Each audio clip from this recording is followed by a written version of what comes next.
Hello, and a very warm welcome back to Grow English Mastery. My name is Scarlett, and I am so happy you have decided to join me today for another deep dive into the world of fascinating people and powerful English. I hope you are feeling curious and ready to learn. Today, I want to start with a question. Have you ever seen something become incredibly popular almost overnight? It could be a new style of clothing, a new video game, or a new cafe in your city. Suddenly, it seems like everyone is talking about it, everyone wants it, and the price goes up and up.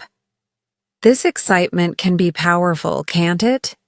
Well, this same phenomenon happens with money, with investments, with houses, and with the stock market.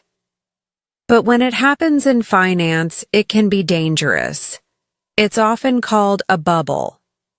And today, we are going to learn about the man who is perhaps the world's leading expert on these bubbles. He is a Nobel Prize-winning economist who has spent his life studying why we get so excited about certain assets and why that excitement can lead to spectacular crashes. His name is Robert Shiller. His story is fascinating because it's not just about numbers and charts. It's about psychology. It's about the stories we tell each other. It's about our hopes, our fears, and our very human tendency to follow the crowd. So get comfortable, and let's explore the brilliant mind of the man who saw the bubbles before they popped. In our lesson today, we have several clear and important goals. By the end of our 50 minutes together, you will not only understand the crucial work of Robert Shiller, but you will also have taken a significant step forward in your own English abilities. First, we will expand your vocabulary with important words related to markets and human behavior. We'll learn words like bubble, narrative, volatility, and psychology. These are powerful words that will help you think more critically about the world around you, far beyond just finance. I will explain everything in a simple, clear manner. Second, we will master a very useful English grammar tense, the past continuous. This is the tense we use to describe background scenes and ongoing actions in the past, like the sun was shining or everyone was talking. It's essential for telling stories and setting the scene, which is perfect for describing the atmosphere during a financial bubble. Third, our lesson aims to show you that economics is not a dry, boring subject. In fact, it's the study of human behavior. Robert Shiller's work connects economics to psychology, sociology, and even history. We will see that the most important economic events are driven by human stories, something we can all understand and relate to.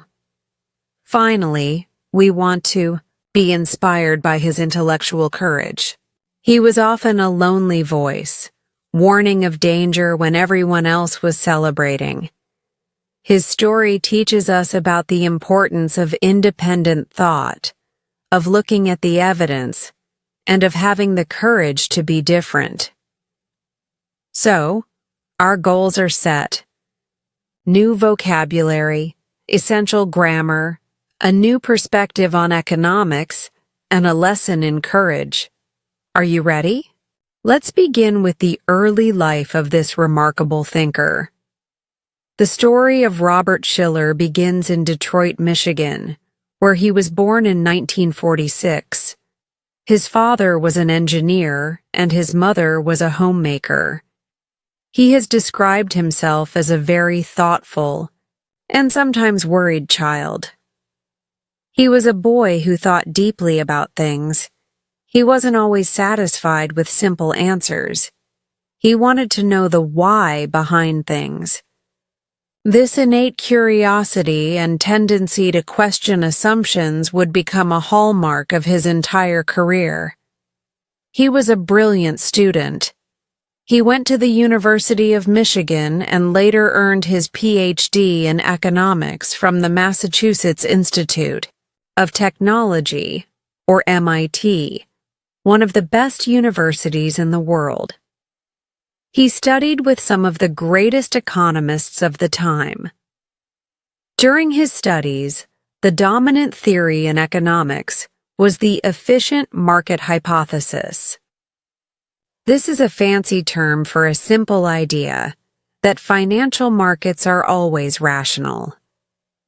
The theory said that the price of a stock or a house always reflects its true value, based on all available information.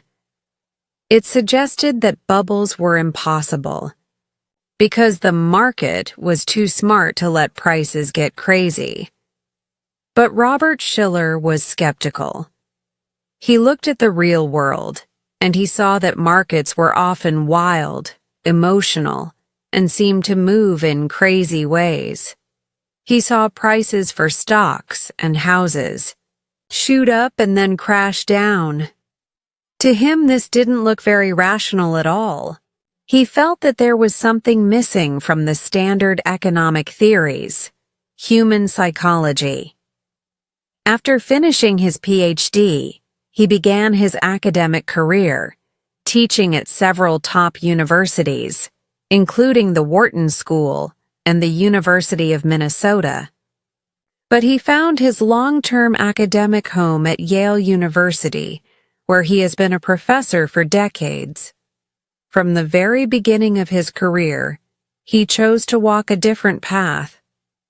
While many economists were building complex mathematical models based on the idea of a rational person, he was asking different questions. Why do we make the decisions we do? How do our feelings, our biases, and the stories we hear influence our financial choices? This focus on the human, sometimes irrational side of economics would eventually lead him to a Nobel Prize. He wasn't just an economist, he was becoming a psychologist of the markets. Now, let's take a short break from his story to focus on our grammar point, the past continuous tense. This tense is a fantastic tool for storytelling in English, and it is perfect for describing the very situations that Robert Shiller studies. We use the past continuous to talk about an action that was in progress at a specific time in the past. It describes the background scene. The formula is simple. Subject plus was or were plus the ing form of the verb. Was is for singular subjects like I, he, she, it. Were is for plural subjects like we, you, they. For example, if I ask you, "What were you doing at 8 p.m. last night?" you might answer, "I was watching a movie." The action of watching was in progress at that specific time. The past continuous is especially powerful when you use it together with the past simple. It can show an ongoing action that was interrupted by a shorter action. For example, I was walking down the street when I saw my friend. The walk was the ongoing background action. Seeing my friend was the short, interrupting action. Now, let's see how this helps us talk about Robert Shiller's work. It's the perfect tense to describe the atmosphere, the feeling, of a financial bubble. Think about the dot-com bubble in the late 1990s. We can use the past continuous to set the scene. It was an exciting time. Everyone was talking about the internet. People were quitting their jobs to start online companies. Investors were pouring money into any company with .com in its name. Do you see how that creates a picture? It shows you what was happening over a period of time. Now let's add the past simple to show Shiller's role. While everyone was celebrating the new economy, Robert Shiller was looking at the data. He saw that stock prices were rising much faster than company profits. He published a book warning that it was a bubble. The celebration was the ongoing background scene. His action of publishing the book was a key event. Let's try another example, for the housing bubble in the mid-2000s. People were buying houses they couldn't afford. Banks were lending money to almost anyone. All the while, house prices were climbing higher and higher. This describes the ongoing irrational behavior.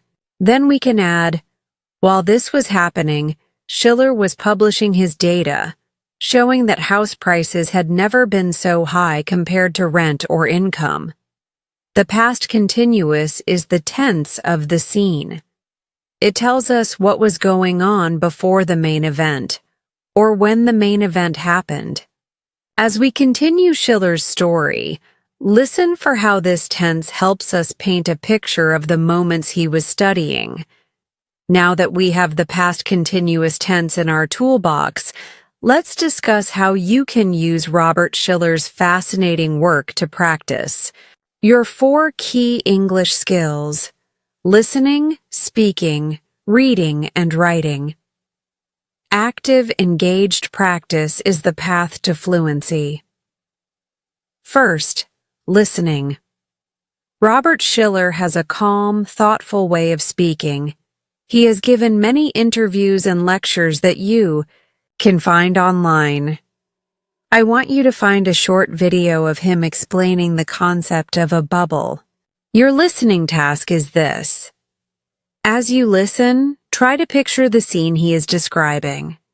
How does he use his words to talk about what people were doing or what people were thinking during a specific time in the past? Don't worry about understanding every single word. Focus on the story he is telling. This will improve your ability to understand narrative and description in English. Second, speaking. Speaking is about making connections in your brain between ideas and words.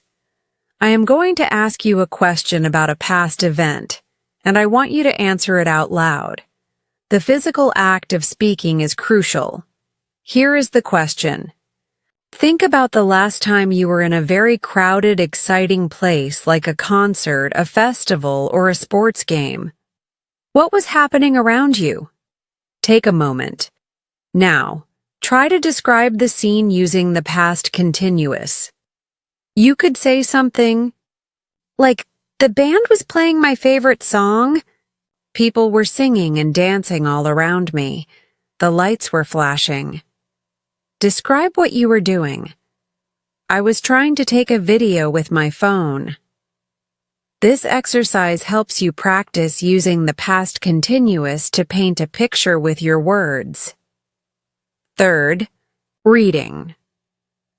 Reading is a fantastic way to see grammar and vocabulary in a natural context.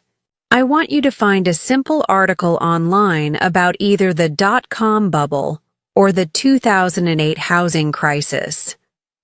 As you read, your goal is to highlight any sentences that use the past continuous. Notice how the writer uses it to set the scene before the crash. Then, find 5 new words. You might find words like speculation, soar, plummet, irrational, or mania. Write down the word and the full sentence to remember its context. Finally, writing. Writing is where you get to be creative and use the language you've learned. Here is your writing assignment. Write a short paragraph describing a specific memory from a past holiday or celebration. Your challenge is to use the past continuous at least twice to describe the background scene. For example, I remember my last birthday.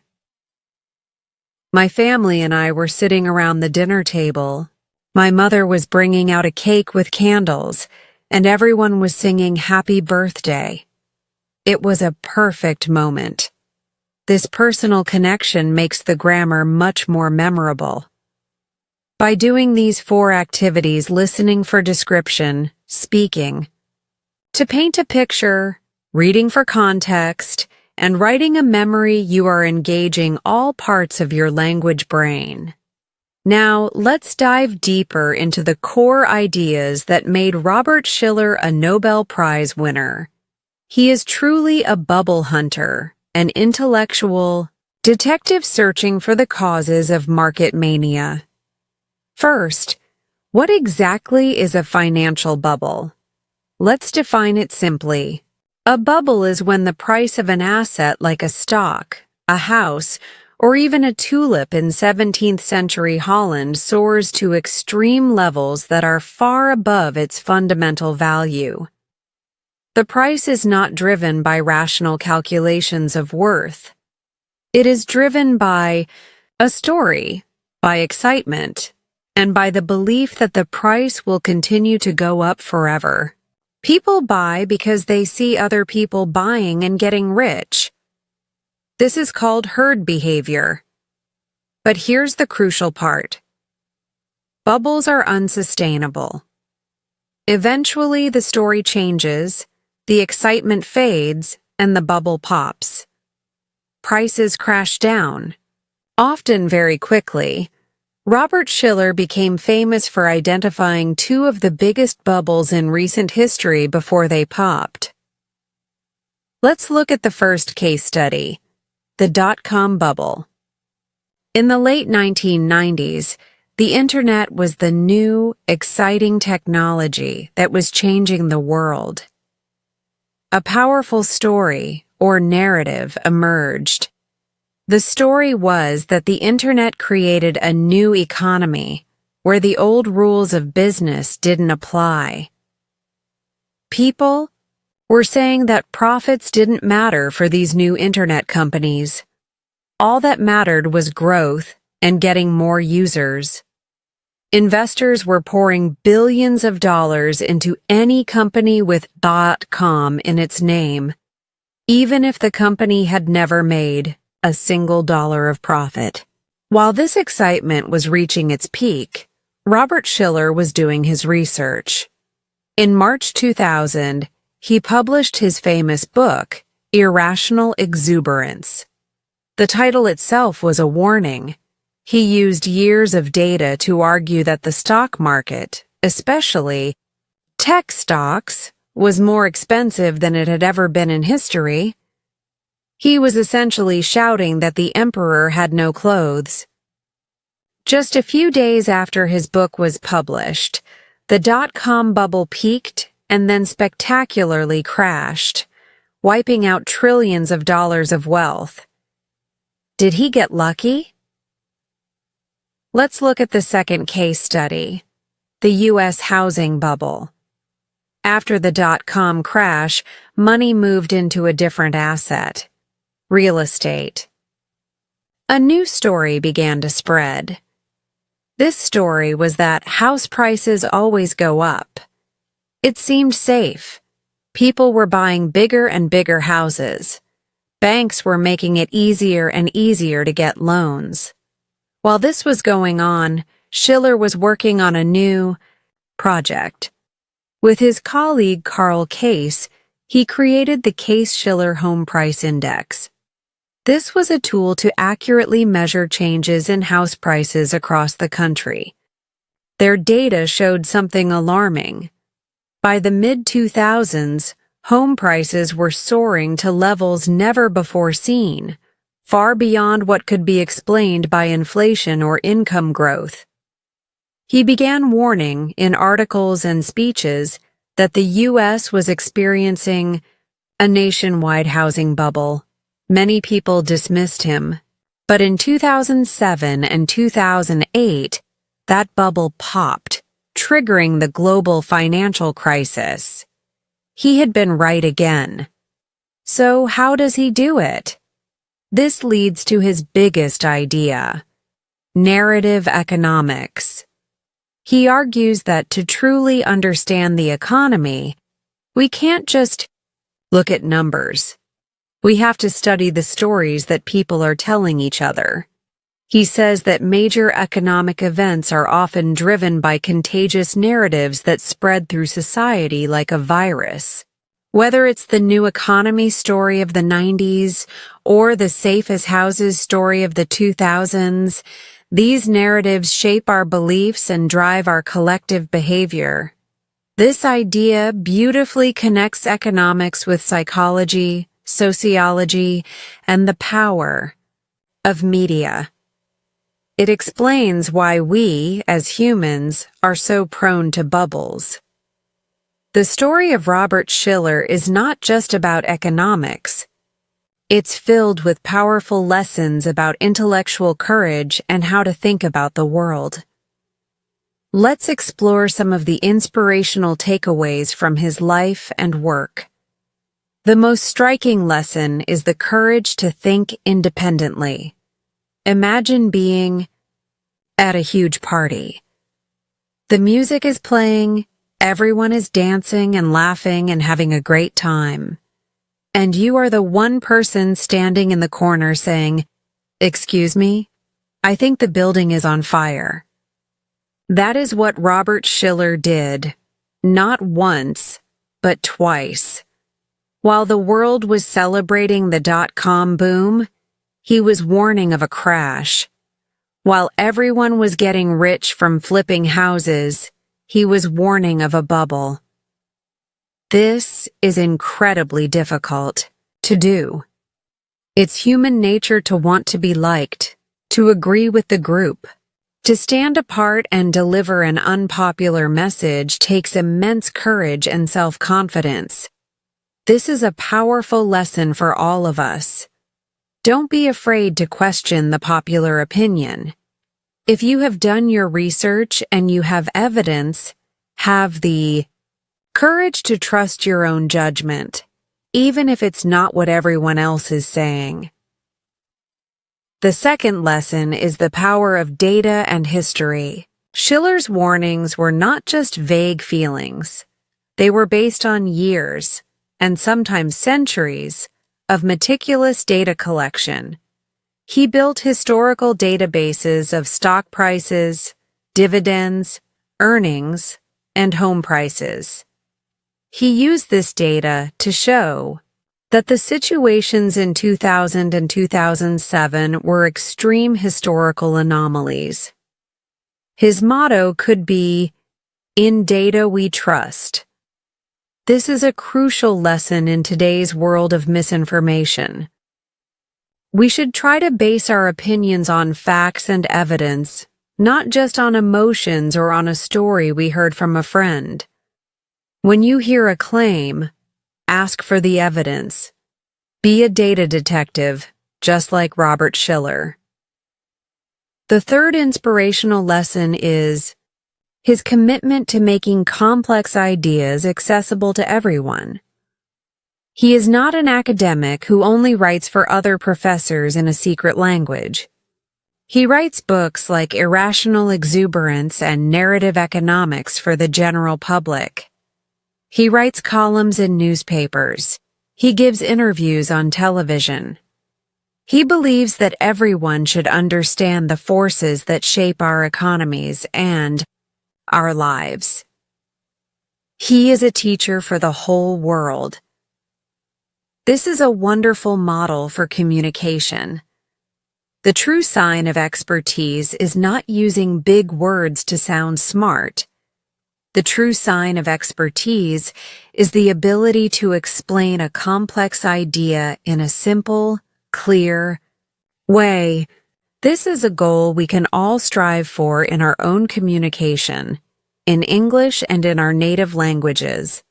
So, the courage to be a contrarian, the commitment to evidence-based thinking, and the desire to educate the public. These are powerful, inspiring lessons we can learn from the career of this Nobel laureate. As we get closer to the end of our lesson, I want to talk directly to you about your mindset, your approach, your attitude, your way of thinking. These are the keys to unlocking your potential in English. Robert Shiller's intellectual style offers us a fantastic model for a strong learning mindset. First, cultivate a healthy skepticism. Skepticism doesn't mean being negative. It means being a critical thinker. Shiller's entire career is built on questioning the dominant wisdom. He teaches us not to blindly accept what we hear, especially when there is a lot of hype and excitement. When a story seems too good to be true, it probably is. You can apply this to your English learning. Be skeptical of promises like, become fluent in 30 days. Learning a language takes time and effort. Be a realistic and critical learner. Question. Methods. Find what works for you, and don't believe in magic solutions. Second, learn from the past. Shiller studies history to understand the present. He knows that while technologies and societies change, human psychology, our tendency towards fear, greed, and herd behavior, remains remarkably consistent. He sees the patterns of past bubbles to identify potential bubbles today. We can do the same. Learn from your own past. What learning methods have worked for you before? What mistakes did you use to make, and how can you avoid them now? Your own. Learning history is a valuable source of data. Don't ignore it. Third, understand and forgive your own irrationality. Behavioral economics, which Shiller helped to pioneer, teaches us that humans are not perfectly rational robots. We have biases. We get emotional. We have days where we are motivated and days where we are lazy. This is normal. By accepting this, you can be kinder to yourself in your learning journey. Don't get angry at yourself if you forget a word or don't feel like studying one day. It's just human behavior. The important thing is not to be perfect every day, but to have a good long-term strategy and get back on track. Forgive your own irrational moments and focus on your long-term progress. So, a mindset of healthy skepticism, a habit of learning from the past, and a forgiving attitude towards your own human nature. These principles, drawn from the work of Robert Shiller, will help you become a wiser, more resilient, and ultimately more successful English learner. And so, we reach the conclusion of our exploration into the mind and work of Robert Shiller. We have followed his journey from a curious young student to a Nobel Prize-winning professor who had the courage to warn the world about its own irrational excitement. Let's quickly recap what we have accomplished in this lesson. We learned the story of his life and his intellectual courage in challenging mainstream economic thought. We demystified the concept of a financial bubble and explored his work on the dot-com and housing crises. We enriched our vocabulary with words about psychology and markets. We also mastered the past continuous tense, learning how to use it to set the scene and describe ongoing actions in the past. We also discussed practical ways for you to use this story to practice your listening, speaking, reading, and writing. Most importantly, we drew inspiration from his work. We learned about the importance of independent thought, basing our opinions on evidence, and understanding the powerful role that stories and psychology play in shaping our world. Robert Shiller's work teaches us a profound truth. The economy is not a machine. It is a human drama. It is a story of our collective hopes, fears, and dreams. By understanding this, we can become more astute observers of the world and wiser custodians of our own lives. I hope you leave this lesson today feeling more knowledgeable, not just about English, but about the very human stories that drive our world. Now, I have a question for you. Think about a story or a narrative that is very popular in your country right now. It could be about technology, fashion, health, or anything at all. What is the story, and do you think it's influencing people's behavior? Share your observations in the comments section below. I would love to learn from your unique perspective. If you found this lesson insightful and helpful, please show your support by giving it a thumbs up. It truly helps our channel grow and reach more learners. And please share it with a friend who might be interested in the psychology of how the world works. Finally, if you have not yet subscribed to Grow English Mastery, please do so now and be sure to click the notification bell. That way, you will never miss a lesson. We have so much more to explore together. Thank you for your wonderful concentration and curiosity today. It has been a pleasure to be your guide. Keep questioning, keep learning, and be brave enough to think for yourself. My name is Scarlett, and I look forward to seeing you in our next lesson. Goodbye for now.